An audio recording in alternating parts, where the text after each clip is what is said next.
დროებით იზავის შეწყვეტილია, თუმცა მშვიდობიანი გეგმა ისევ მოქმედებს უკრაინის პრეზიდენტმა შესაბამისი განცხადება უშიშროების საბჭოს ხდომის დასრულების შემდეგ გააკეთა. გადაწყვეტილების შესახებ პეტრო პოროშენკომ ინფორმაცია სატელეფონო საუბრისას უკვე მიაწოდა ანგელა მერკელს, ფრანსუა ოლანდსა და ჯონ ქერის. ქვეყნის პირველი პირის თქმით, სეპარატისტებმა პირობა არ შეასრულეს, რის გამოც ზავი აღარ გახანგრძლივდება. ცოტა ხნის წინ კი ამბოხებლებმა განაცხადეს, რომ ბრძოლები ისევ განახლდა და ქალაქ სნეჟნოესთან მათ უკრაინის საჰაერო ძალების კუთვნილი თვითმფრინავით ჩამოაგდეს.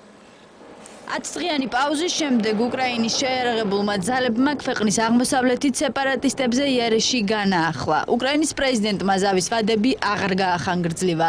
პეტრო პოროშენკომ გადაწყვეტილება უშიშროების საბჭოს ხდომის შემდეგ მიიღო. ვრცელდება ინფორმაცია იმასთან დაკავშირებით, რომ ზავის დასრულებისთანავე უკრაინელი მებრძოლების მხარეს გადასვლა სეპარატისტების ჯგუფებმა დაიწყეს.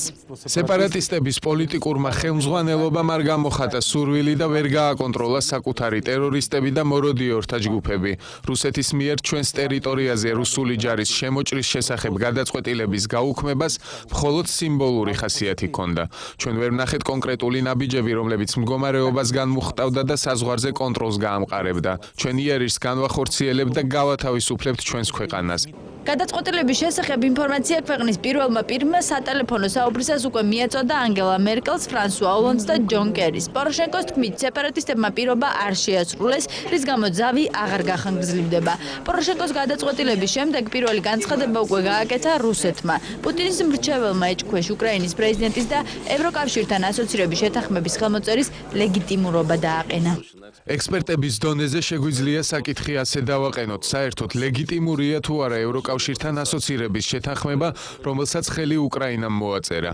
უკრაინის მხრიდან ამ შეთანხმებას ხელი მოაწერა პრეზიდენტმა, რომლის ლეგიტიმურობაც კითხვის ნიშნის ქვეშ დგას. გარდა ამისა, უკრაინის ორ უდიდეს რეგიონს არ სურდა ამ შეთანხმების მიღება. ვიტყოდი, რომ ახლა ევროკავშირი არის ბიუროკრატიული იმპერია, რომელსაც ნებისმიერი საშუალებით ძალის გამოყენებითაც კი უნდა გაფართოვება.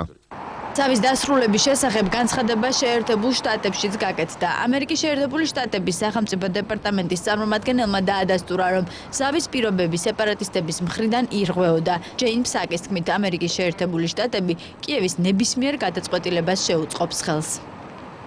უკრაინის აღმოსავლეთით დაღუპული რუსეთის პირველი არხის ოპერატორის ცხედარი მოსკოვში გადაასვენეს. საგანგებო სიტუაციების სამინისტროს სპეციალური ბორტი რუსეთის დედაქალაქში მდებარე რამენსკოეს აეროდრომზე გვიან ღამით დაეშვა. რუსული მედიის ინფორმაციით 78 წლის ჟურნალისტს უკანასკნელ გზაზე ხვალ ოსტანკინოს ტელეცენტრის პირველი სტუდიიდან გააცილებენ. შეგახსენებთ, რუსმა ჟურნალისტმა სასიკვდილო ჭრილობა დონეცკის მახლობლად მიიღო, სადაც კოლეგებთან ერთად გადაღებაზე იმყოფებოდა.